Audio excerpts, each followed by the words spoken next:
Pithampur police की पकड़ से बाहर, महमूद अपने आकाओं के लगा रहा है चक्कर। फरार महमूद सिंधी के खिलाफ शिकायतों की बाढ़। आखिर कब सलाखों के पीछे जाएगा धोखेबाज मुस्लिम सरपंच।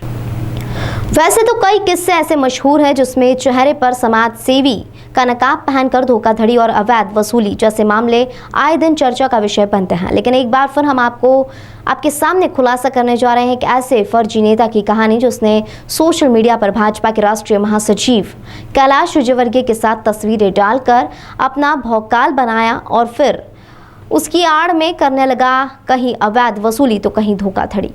चुनाव भी लड़ा, गुंडागर्दी के दम पर सरपंच बना।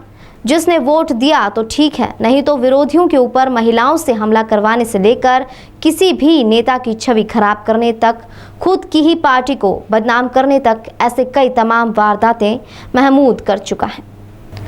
इंदौर के फाइनेंसर से 2 करोड़ की धोखाधड़ी का मामला भी अब चर्चा में है। हाल ही में समाज सेवी किरदार का चोला पहने मुस्लिम सरपंच उस वक्त बेनकाब हुआ जब हितेश बोकड़िया नाम के फरियादी ने गृह मंत्री के सामने गुहार लगाई कि महमूद ने उसके साथ जमीन के बदले 2 करोड़ रुपए की धोखाधड़ी को अंजाम दिया है। गृह मंत्री ने तत्परता दिखाते हुए आईजी को निर्देश दिया, जिसके बाद एसपी आदित्य प्रताप के निर्देशन पर थाना सेक्टर 1 में महमूद के खिलाफ 420 का मुकदमा दर्ज किया गया। हाल फिलहाल महमूद सिंधी पर मुकदमा दर्ज किए लगभग 4 दिन हो चुके हैं, लेकिन अभी तक महमूद पुलिस की पकड़ से दूर है। प्राप्त जानकारी के अनुसार महमूद अभी भी अपने आकाओं के आगे पीछे घूम रहा है कि कहीं से हितेश बोकड़िया पर दबाव बनाकर उससे राजीनामा लिखवा लिया जाए। लेकिन हितेश, जिसने इन पैसों के अभाव में अपना बहुत कुछ खो दिया, वह सिर्फ न्याय के भरोसे बैठा हुआ है। उसे उम्मीद है कि महमूद जैसे रावण का दहन जल्द होगा और उसे न्याय मिलेगा। इतना ही नहीं, महमूद सेठ बने इस शख्स की कहानी बेहद अनोखी है। पैसे कमाने और इज्जत पाने की होड़ में महमूद को हमेशा गलत रास्ते पर जाने को मजबूर किया। कभी राष्ट्रीय महासचिव कैलाश विजयवर्गीय का खास हुआ करता था महमूद। आज भी सोशल मीडिया पर विजयवर्गीय के साथ तस्वीरें डालकर क्षेत्र में अपना भौकाल बनाता है, अधिकारियों पर दबाव बनाता है। कई शिकायतें पीथमपुर थाने से लेकर महू और किशनगंज थाने में भी महमूद के खिलाफ आवेदन के रूप में लंबित हैं।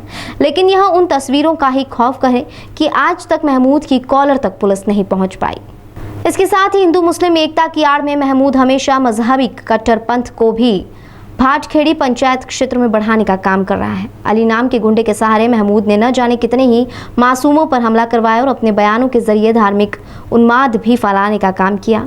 यह वही शख्स है जिसने हाल ही में हिंदूवादी नेता चंद्र प्रकाश दीक्षित के ऊपर कुछ महिलाओं को इकट्ठा कर तलवार से हमला कराने की कोशिश की थी।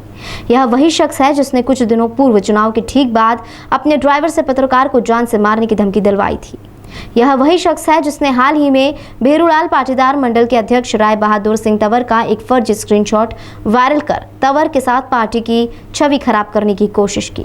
महमूद का साथ भाजपा का कुछ ऐसा ही तालमेल है जैसा जिस थाली में खाना उसी में छेद करने जैसा आलम है। यही वजह रही है कि कैबिनेट मंत्री एवं क्षेत्रीय विधायक उषा ठाकुर ने हमेशा महमूद से दूरी बनाकर रखी। करेंगे और भी ऐसे कई मामलों का खुलासा अपने अगले संस्करण में। मेरा महमूद भाई और महबूब पिता अब्दुल जब्बार दोनों से 2 करोड़ 6 लाख का लेन देन था। उसके फिर इन्होंने मुझे इनकी कॉलोनी में 8400 फीट ज़मीन दी थी। उसको रजिस्ट्री कराने में रोज़ आनाकानी कर रहे थे। उसके फिर चेक भी दे रखे थे मेरे को कि हम कॉलोनी काट रहे हैं, 1 साल के अंदर अंदर आपको चेक स्वीकार देंगे, नहीं स्वीकार पाए तो हम आपको ज़मीन दे देंगे, प्लाट दे देंगे। तो मेरा कोई निराकरण नहीं हो रहा था। कल सेक्टर नंबर 1 ने उनके खिलाफ मुकदमा दायर करा। बताइए सर, ये प्लाट लिया था सर 2019 में। और कब से सर ये विवाद चल रहा है? जब से विवाद चल रहा सर, ये मतलब पैसों का लेन देन तो सन 2000 से।